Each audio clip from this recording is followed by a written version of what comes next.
Hello all of you. तो आज हम करेंगे पेयर ऑफ लीनियर इक्वेशन की एक्सरसाइज 3.1 एंड 3.2। तो यहाँ पे मैं दो एक्सरसाइज कराऊंगी और आप दो एक्सरसाइज की प्रैक्टिस करना। उसके बाद आप नेक्स्ट एक्सरसाइजेस लूँगी मैं नेक्स्ट वीडियो में।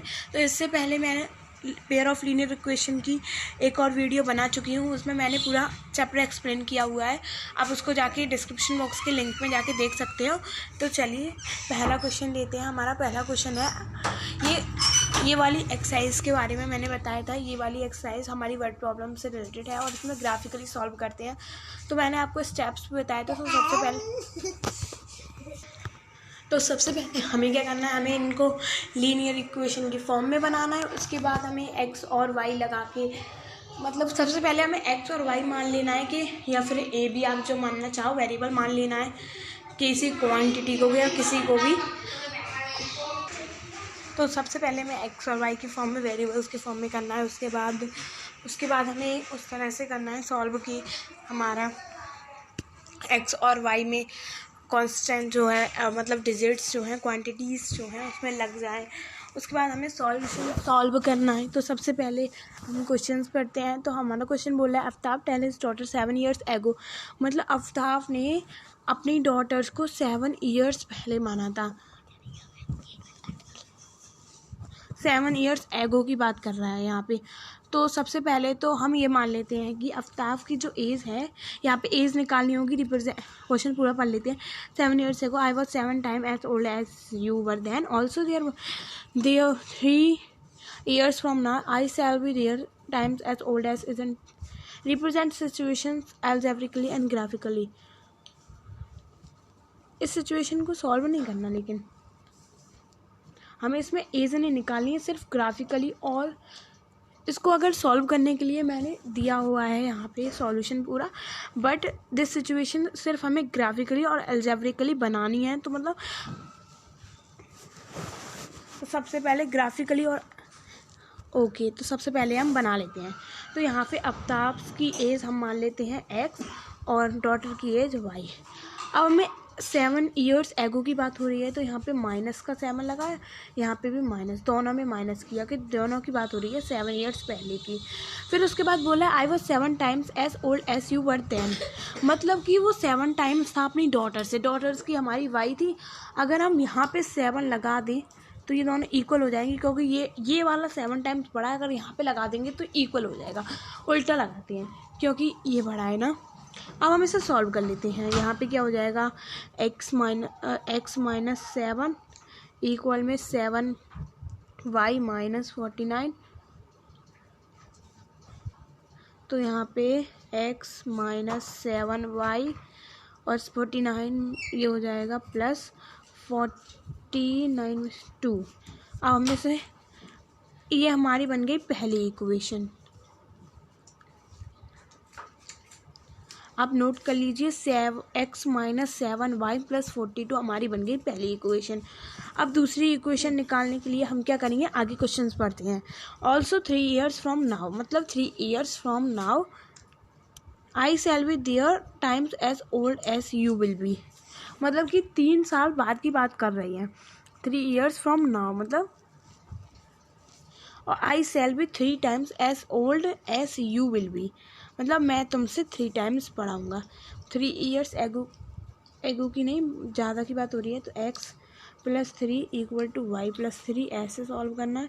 उसके बाद क्वेश्चन बोला I shall be there 3 times as old as you will be, मतलब 3 times 3 लगा देना है, डॉटर में नहीं, हाँ डॉटर में 3 लगा के इसे सॉल्व कर लेंगे। तो सॉल्व करके क्या आएगा, 3y plus 9 minus 9 x minus Y, x minus 3y, x minus 3y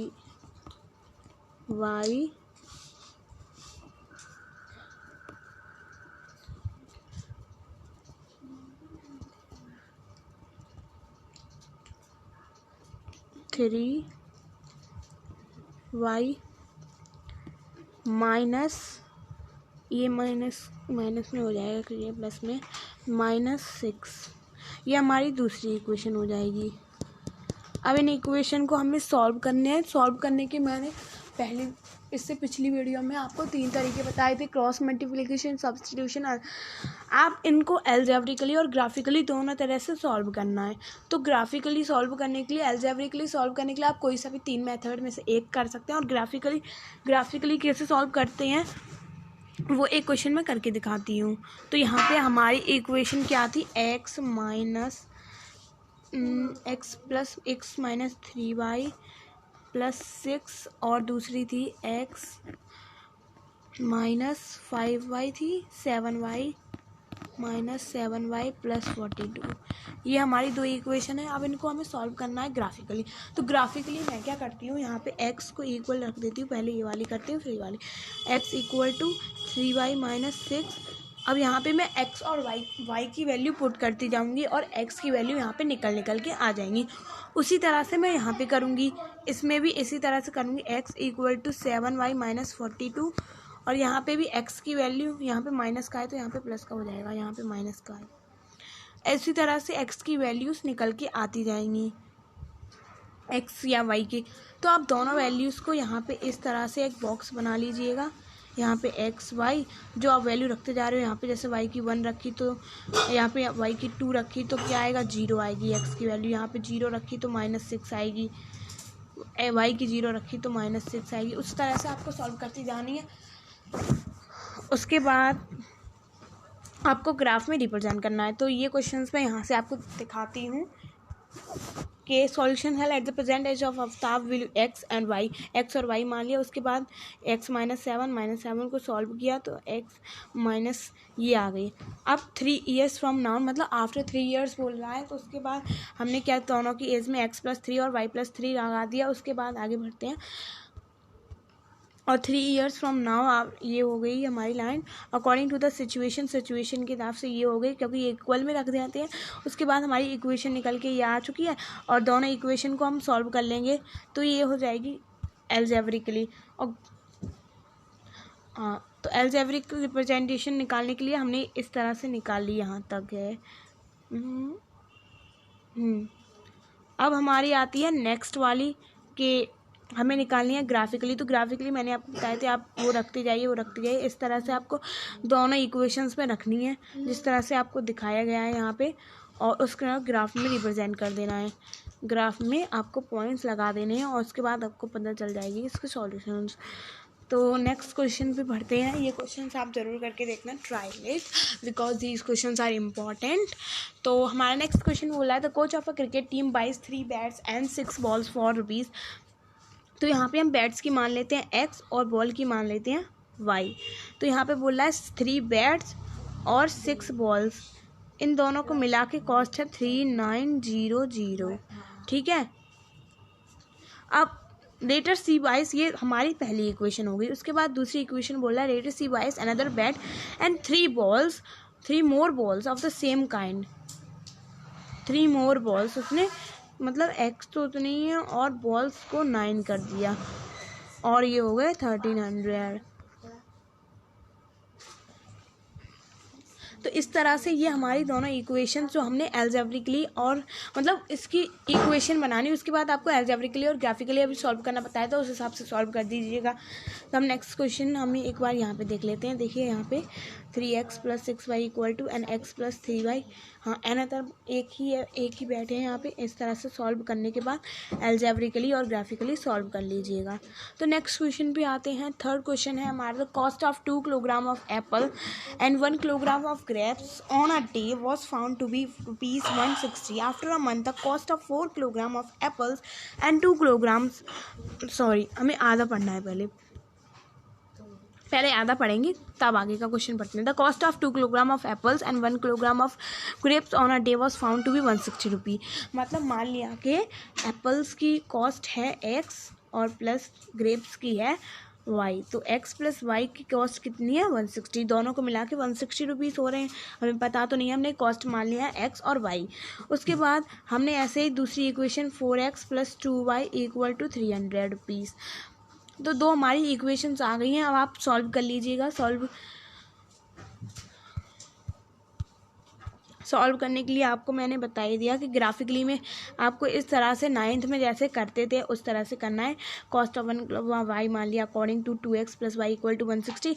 तो x की जगह हम, अगर आपको ग्राफिकली सॉल्व करना है पहले, तो x की जगह हमने रखा कुछ और y की वैल्यूज़ निकल के आई, उस हिसाब से हमको रखते जाएंगे वैल्यूज़ निकलती जाएंगी, तो ग्राफिकल रिप्रेजेंटेशन भी आ जाएगा। उसके बाद नेक्स्ट क्वेश्चन है exercise 3.2 from the point pair of linear equation in the following problems and find the their solution graphically. 10 students of class 10th took part in a mathematics quiz. मतलब 10 student mathematics quiz में part लिया। उसके बाद if the number of girls is 4 more than the number of boys, find number of boys and girls took part in the quiz. तो हमें इसमें कुछ नहीं करना है, इसमें ये आपके लिए एक होमवर्क क्वेश्चन हैं। ये 2 क्वेश्चन, ये उन्हीं दोनों क्वेश्चन की तरह बनानी है, आपको इक्वेशन बनानी है और उनको सॉल्व करना है। तो दीज क्वेश्चन आर ईजी हैं, तो आप करिएगा, और नहीं आए तो बता दीजिएगा। सब में सॉल्यूशंस होते हैं, मैं बता दूँगी। तो नेक्स्ट क्वेश्चन है हमारा on comparing the ratios a1/a2, b1/b2, c1/c2, find out whether the lines representing the following pairs of linear equation intersect at a point are parallel और कोइंसिडेंट। तो मैंने आपको बताया था कि पैरेलल और कोइंसिडेंट में कैसे क्या होता है, मतलब कि अगर लाइन पैरेलल हो तो उनमें a1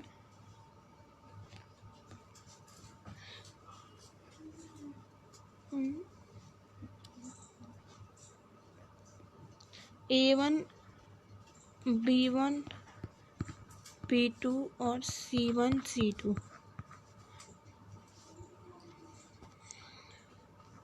तो सबसे पहले तो हम एक रिवाइज करते हैं कि पैरेलल और कोइंसिडेंट और इंटरसेक्टिंग में तो ये होता था कि हमारी जो लाइन है a1 और a2, b1 b2 इक्वल नहीं होते, यही इक्वल नहीं होते तो c1 की बात ही नहीं होती।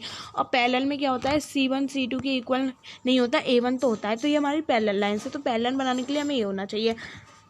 तो यहाँ पे रेशियोज देखते हैं हम। 5/7, a1 हमारी 5 है और b1 हमारी 7 है, इस हिसाब से हमने लिखा। और यहाँ पे 4/6 और 8/-9, माइनस लगाना ना भूलिएगा, -9। इसमें कोई भी किसी के इक्वल दिख रहा है? सबसे पहले a1 और b1 और b2 के इक्वल में देखते हैं। ये 5/7 है, ये 4/6 है। 4/6 को काटा तो क्या आएगा, 2/3, 2 से काटेंगे तो ये 5/7 नहीं कटेगा। तो हमारा ये निकल के आया कि ये एक इंटरसेक्टिंग है, क्योंकि a1 is not equal to a2, तो ये एक इंटरसेक्टिंग है। नेक्स्ट क्वेश्चन है हमारा इसमें ही कि 9x, तो यहाँ पे देख लेते हैं 9/18 और 3/6, 12/24। तो ये 1/2 ये कट रहा है ना, 1/2। तो यहाँ पे 1/2 आ रहा है हमारा आंसर। तो देख सकते हैं ये तीनों आपस में इक्वल है, तो ये एक कोइंसिडेंट है। जब तीनों इक्वल होते हैं तो कोइंसिडेंट होते हैं, तो ये हमारा एक कोइंसिडेंट है। ये देख लेते हैं सॉल्यूशंस में, तो आप देख सकते हैं कि a1 और a2 के इक्वल नहीं है, तो ये है यूनिक सॉल्यूशन है। और इसमें क्या है, इंटरसेक्टिंग लाइन्स होंगी। और यहाँ पे हैं कोइंसिडेंट, यस, में इनफाइनाइट नंबर ऑफ सॉल्यूशंस होंगे और कोइंसिडेंट है। इसी तरह से आपको सॉल्व करना है। आप देख सकते हैं कि a1 a2 को आपको लिख देना है, ये सब लिख लेना, क्योंकि इससे इफ़ेक्ट पड़ता है आपकी कॉपीज़ पर। और फिर a1 a2 इस तरह से, अगर तीनों इक्वल हो तो इक्वल में रख के और उसको सॉल्व कर देना है। आगे बढ़ते हैं नेक्स्ट क्वेश्चन पे। नेक्स्ट क्वेश्चन बोला है ऑन कंपेयरिंग द रेशियोज। ये उसी तरह से है, बस कंसिस्टेंट और इनकंसिस्टेंट है। तो सबसे पहले तो कंसिस्टेंट और इनकंसिस्टेंट मैं बता देती हूँ, वैसे तो मैंने वीडियो में बताया हुआ है, जिसने नहीं देखी उसने देख लेना जाके। तो यहाँ पे कंसिस्टेंट जो होता है, जिसके सॉल्यूशंस कुछ भी हो, एक हो या ज़्यादा से ज़्यादा हो, कितने भी हो, सॉल्यूशंस होने चाहिए। लेकिन इनकंसिस्टेंस वो होता है जिसमें एक भी सॉल्यूशन ना हो। ठीक है, तो आगे करते हैं। इनकंसिस्टेंस हमारी पैरेलल वाली होती है, क्योंकि पैरेलल में 9 सॉल्यूशंस होते हैं, एक भी सॉल्यूशन नहीं होते। अब सॉल्व करके देख लेते हैं। a1 a2 उसी तरह से हमें करना है, 3/2, 2/3 और 5/8।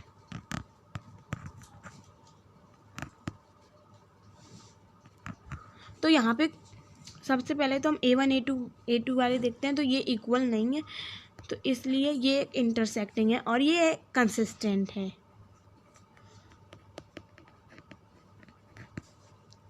अब नेक्स्ट पढ़ते हैं तो हमारा गलत हो गया, 3/2 नहीं, तो भी वही फ़र्क पड़ रहा है। नेक्स्ट क्वेश्चन है 2/4 और 3/6 8/9। तो यहाँ पे ये इक्वल नहीं है, ये 1/2 टाइम हो जाएगा, ये भी 1/2 टाइम, और यहाँ पे ये दोनों इक्वल हैं, तो ये इनकंसिस्टेंट है क्योंकि यहाँ पे पैरेलल वाली है ये, तो ये वाली इनकंसिस्टेंट है।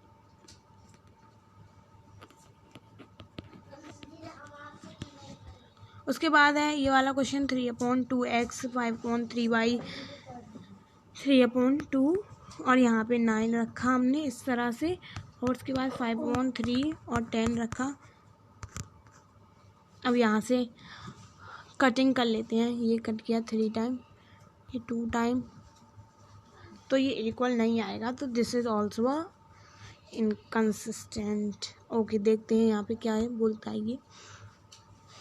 तो पहला वाला हमारा कंसिस्टेंट था क्योंकि इक्वल ही नहीं है, A1 A2 के इक्वल नहीं है। उसके बाद हमारा नेक्स्ट क्वेश्चन जो था हमारा 3/2 5/3 वाला है यहाँ पे, तो वो हमारा कंसिस्टेंट था क्योंकि यहाँ पे भी इंटरसेक्टिंग लाइंस थी। और जो 2 क्वेश्चन मैंने यहाँ पे सॉल्यूशन नहीं दिए हुए हैं, ये वाला और ये वाला, तो इनको आपको सॉल्व करके देखना है क्योंकि होमवर्क क्वेश्चंस भी ज़रूरी हैं। होमवर्क क्वेश्चन इसलिए ज़रूरी हैं ताकि आप प्रैक्टिस करें, और प्रैक्टिस ही बनाती हैं इंटेलिजेंट आपको। तो नेक्स्ट क्वेश्चन है हमारा, which of the following pair of linear equations are consistent और inconsistent if consistent offer the solution graphically. तो ग्राफिकली सॉल्यूशन निकालने के लिए बोल रहा है इस क्वेश्चन में, लेकिन सबसे पहले तो हम खुद ही चेक कर सकते हैं कि कंसिस्टेंट है या नहीं। तो 1/2 और 1/2 और 5/2 भी 1/2, तो ये इसके होंगे मैनी सॉल्यूशंस। तो ग्राफिकली भी आप सॉल्व करेंगे तो लाइन जो है इस तरह से आप करेंगे, तो लाइन जो है इस तरह से, मतलब जैसी भी हो दोनों के ऊपर होनी चाहिए, जैसे कि इस तरह से जाए या फिर कैसे भी जाए, लेकिन दोनों की इक्वल्स में होनी चाहिए, तो वो होगी कंसिस्टेंस होगी। तो नेक्स्ट है तो ये है हमारा कंसिस्टेंट है, इसमें मैनी सॉल्यूशंस बनेंगे, तो सॉल्यूशंस बहुत सारे बनेंगे। तो हम एक बार ये वाला करके दिखाती हूँ मैं। तो यहाँ पे x + y, तो हम यहाँ पे इस तरह से पहले हाफ कर लेते हैं, उसके बाद सॉल्व करते हैं। x + y = 5, तो यहाँ पे हम ऐसे कर सकते हैं, x = 5 - y, और यहाँ पे करते हैं 2x, यहाँ पहले कॉमन ले लेती है, x + y = 5 हो जाएगा अगर 2 कॉमन लेंगे, तो x + y = तो यहाँ पे भी यही हो जाएगा, x = 5 - y। तो आप देख सकते हैं दोनों इक्वल ही हैं, अगर हम कुछ भी वैल्यूज रखेंगे तो दोनों की सेम ही आएंगी। तो यहाँ पे हमने मान लिया x y की वैल्यू रखी 1, तो आएगी 4, यहाँ बॉक्स बना लेते हैं, 1 रखी, y की 1 रखी तो x की 4, अगर y की 2 रखी तो x की 3 2, अगर y की 3 रखी तो x की 2, तो ये हमने निकाली। इसी तरह से इसके भी आएंगे 4 1 3 2 2 3। अगर आप ग्राफिकली इनको बनाएंगे तो ये पॉइंट्स बिल्कुल सेम है, तो ग्राफिकली बनाएंगे तो बिल्कुल सेम ही आएगा, एक दूसरे के ऊपर चढ़ जाएंगी लाइन। आप देख सकते हैं यहाँ पे यही सॉल्यूशंस बने हैं, 4 1 और 2 3 3 2। तो ये सॉल्यूशंस हमारे लाइन यहाँ पे 6 हमने पॉइंट्स करने हैं, लेकिन हमें हमारे पॉइंट्स यहाँ पे 3 दिखाई दे रहे हैं क्योंकि यहाँ पे एक दूसरे के ऊपर चढ़ गई हैं लाइंस। कोइंसिडेंट में भी यही होता है, इनफाइनाइट नंबर ऑफ सॉल्यूशंस हैं इसके। तो नेक्स्ट क्वेश्चन है, half the perimeter of rectangular garden whose length is 4 meter more than its width is 36 meter, find the dimension of the garden। तो यहाँ पे ये क्वेश्चन बोल रहा है half the perimeter of rectangular garden, मतलब rectangular garden का half. तो आप खुद सोचिए, पेरीमीटर ऑफ रेक्टेंगुलर होता है 2 और l + b, यही होता है। तो हाफ़ किया जाए इसका तो क्या होगा, अगर इसका हाफ़ करेंगे तो L+B हो जाएगा। सिर्फ हाफ़ करेंगे तो हाँ यस, क्योंकि 2 का हाफ़ करते हैं तो 1 होता है इसलिए। Whose length is 4 more than its width, मतलब मान लिया कि लेंथ जो है विड्थ से 4 गुना ज़्यादा है।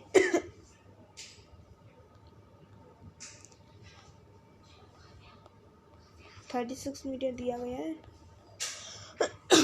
विड्थ को मान लिया हमने x, तो ये हो जाएगा 4x।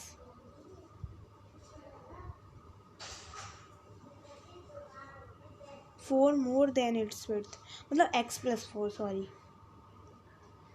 क्योंकि गुना नहीं है यहाँ पे, ज़्यादा है।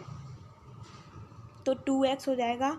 तो 2x इक्वल टू माइनस का 4, पहले माइनस कर लेते हैं, तो माइनस करेंगे तो 36 माइनस 32, तो यहाँ पे x हो जाएगा 16।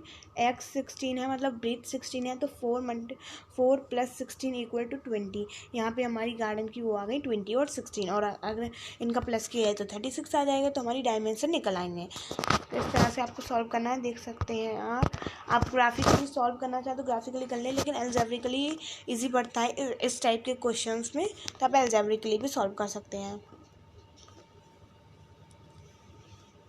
देखिए यहाँ पे निकल के आया है 16 और 20, तो यही इसका आंसर है। तो मैंने क्या बताया था आपको एक बार फिर से बता देती हूँ। तो यहाँ पे L+B को हमने इक्वल में रखा था, क्योंकि हाफ होता है पेरीमीटर और 36 के, और L हमने मान लिया, जो भी वर्थ हमने x मानी, तो ये 4 + x, और उन दोनों को सॉल्व करके हमारा आंसर आ जाएगा।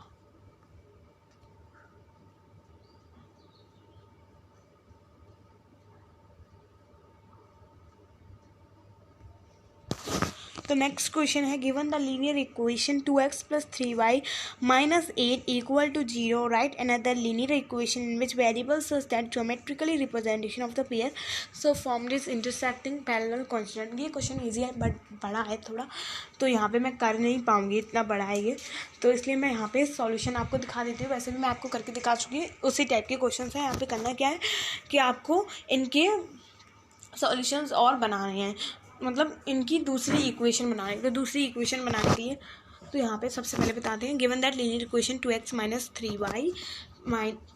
3y - 8 equal to 0 to find the another linear equation. तो अगर इसकी लीनियर इक्वेशन फाइंड की जाए तो मैं एक सॉल्व करा ही देती हूँ।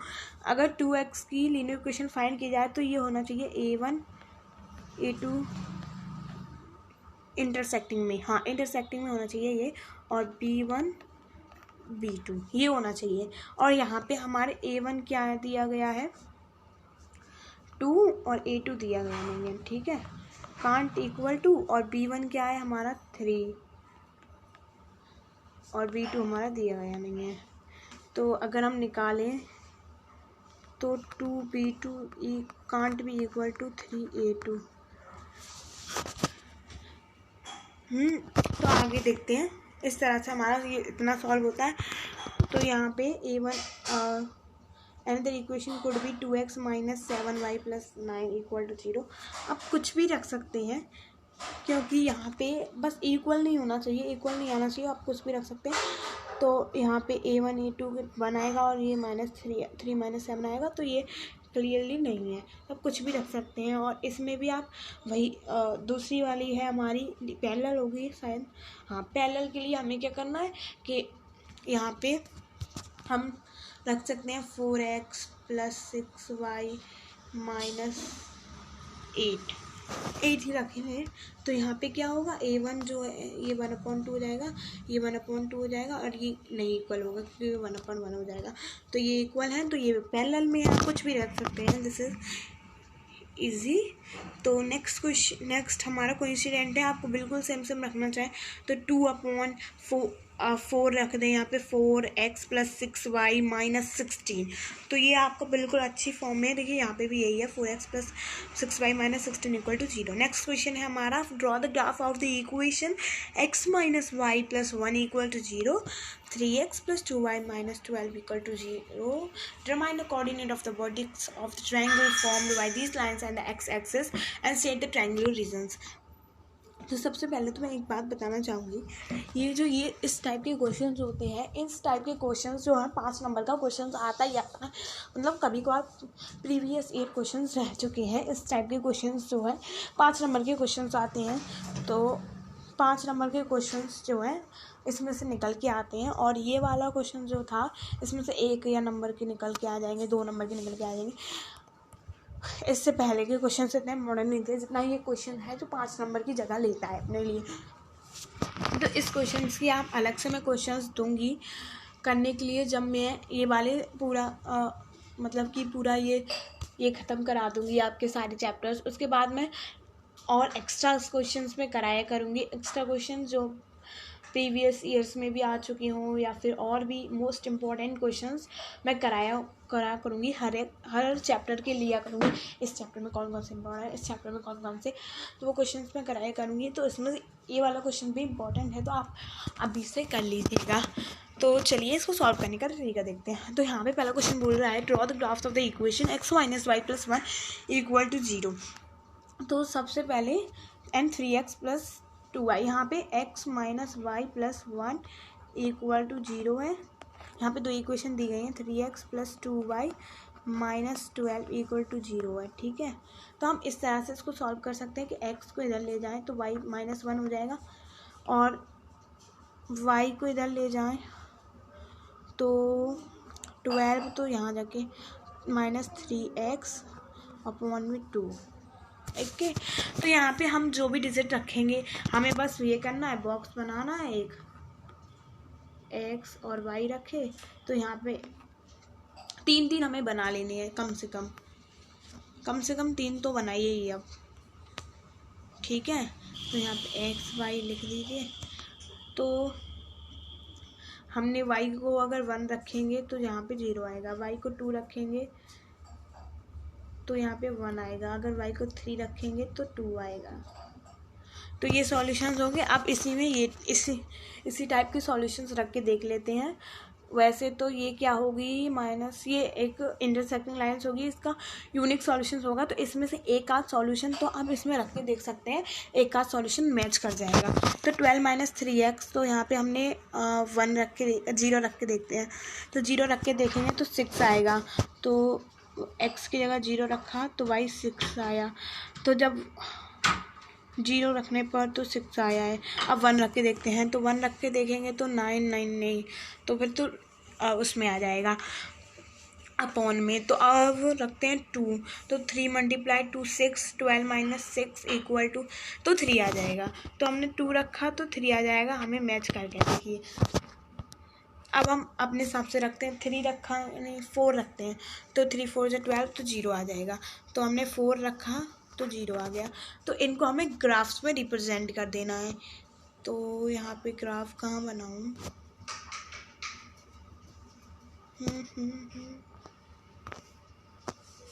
हमारे सॉल्यूशंस हैं 0 1 1 2। इसमें सॉल्यूशन होगा, उसमें से ग्राफ बनाते हैं। ये रहे, देखिए इसी तरह से है ये 0 1 1 2 2 3 4 0 2 3 0 6।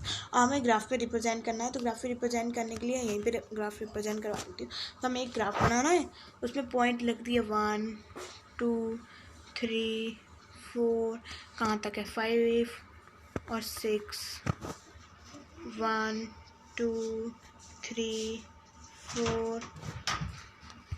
माइनस का तो कोई है ही नहीं, तो माइनस का भी बनाने की ज़रूरत नहीं है। आप 0 1 को पहले पॉइंट कर ले, 0 और 1, तो यहाँ पे आएगा 1 और 2, 1 और 2 यहाँ पे आएगा, 2 और 3, 2 और 3 यहाँ पे आएगा। तो ये एक लाइन खींचने, ये हो गई लाइन। अब नेक्स्ट है 4 और 0, 4 और 0, हाँ यही होगी, यस 4 और 0, फिर 2 और 3, 2 और 3 ये वाली, और फिर 0 और 6, 0 और 6 यहाँ पे आएगा, यहाँ पे कहीं पे। तो ये यहाँ से ऐसे करके कट जाएगा। तो यहाँ पे ये बन गई हमारी 0 और 6 की। अब हमारा नेक्स्ट जो इसमें क्वेश्चन आता है वो मतलब लास्ट में एंड में थोड़ा सा क्वेश्चन बड़ा होता है कि ये जो ट्रायंगल फॉर्म होता है इसका एरिया निकालना है। तो एरिया निकालने के लिए बस आपको क्या करना है, एरिया ऑफ ट्रायंगल होता है हाफ बेस × हाइट। तो यहाँ से इसकी हाइट नाप लेते हैं, कितनी है 3, और बेस कितना 1 2 3 4 5 5 या 6 होगा। यहाँ पे क्लियरली नहीं दिख रहा है, आपके में क्लियरली दिखेगा तो आप सॉल्व कर लेना और ये एरिया निकल के आ जाएगा। देखिए तो यहाँ पे दिखाती हूँ।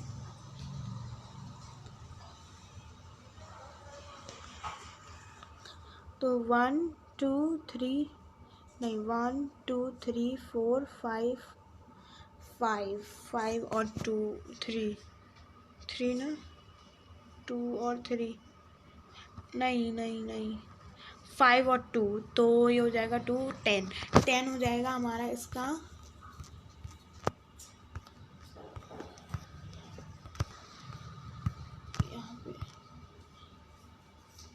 यहाँ पे क्वेश्चन का आंसर नहीं है, सॉरी, इसका आंसर होगा 10, तो यहाँ पे नहीं है, बट 10 सेंटीमीटर स्क्वायर यही इसका आंसर होगा करेक्ट। तो हमारा जो है क्वेश्चंस आज के लिए ख़त्म होते हैं। तो हमारी 3.1 एंड 3.2 ख़त्म हो चुकी है। मैं आप बता देती हूँ इन सारे क्वेश्चंस पे इम्पोर्टेंट क्वेश्चन है जो PYQs में आ चुका है। तो हम सबसे पहले पहुँच जाते हैं। हमारी क्वेश्चंस कहाँ से आते हैं वो बता देती हूँ। हाँ, तो ये वाला क्वेश्चंस है, ये वाला भी एक PYQs क्वेश्चन है। मतलब NCERT में तो वैसे सारे इम्पोर्टेंट होते हैं, बट ये वाला भी इम्पोर्टेंट है। उससे ज़्यादा ये वाला है 1 मार्क्स इम्पॉर्टेंट क्वेश्चन। 1 मार्क में आपको इक्वेशन बनाने के लिए आ जाती हैं इस क्वेश्चन में से कभी कभार। और नेक्स्ट है यहाँ पे the coach of a cricket apples cost of a, ये वाला ठीक ठाक है, बस इस टाइप के क्वेश्चन आते हैं एक आध क्वेश्चन।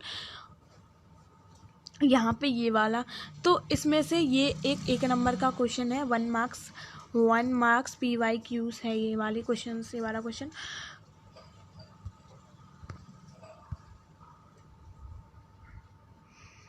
ये भी सेम मतलब वही है, थोड़ा सा डिफरेंट है। कंसिस्टेंट है, इनकंसिस्टेंट है, पैरेलल, कॉन्स्टेंट, यही निकालना है। इसके बाद इसमें ग्राफिकली सॉल्यूशंस निकालने हैं। तो ये क्वेश्चन जो है इसमें से 2 मार्क्स का, 3 मार्क्स का, 5 मार्क्स का भी क्वेश्चन आ जाता है। तो ये भी क्वेश्चन इम्पॉर्टेंट है, सारे क्वेश्चन इसमें इम्पॉर्टेंट है क्योंकि NCERT में बहुत इंपॉर्टेंट क्वेश्चन होते हैं। इस चैप्टर में ज़्यादातर NCERT से क्वेश्चन आते रहते हैं, तो प्लीज़ इस चैप्टर को NCERT से पूरा अच्छे से करिएगा। ये वाला क्वेश्चन तो बहुत ज़्यादा इम्पॉर्टेंट है, ये भी 2 मार्क्स 3 मार्क्स का आता है। ये एक 5 नंबर नहीं, ये तो नहीं, ये वाला 5 नंबर का क्वेश्चन है बस। तो आज के लिए बस इतना ही। तो अगली वीडियो में हम 3.3 और 3.4 या फिर उससे ज़्यादा भी एक्सरसाइज करा सकते हैं। तो bye and like and subscribe करेंगे तो मेरी वीडियो का नोटिफिकेशन आता रहेगा। तो ओके, बाय।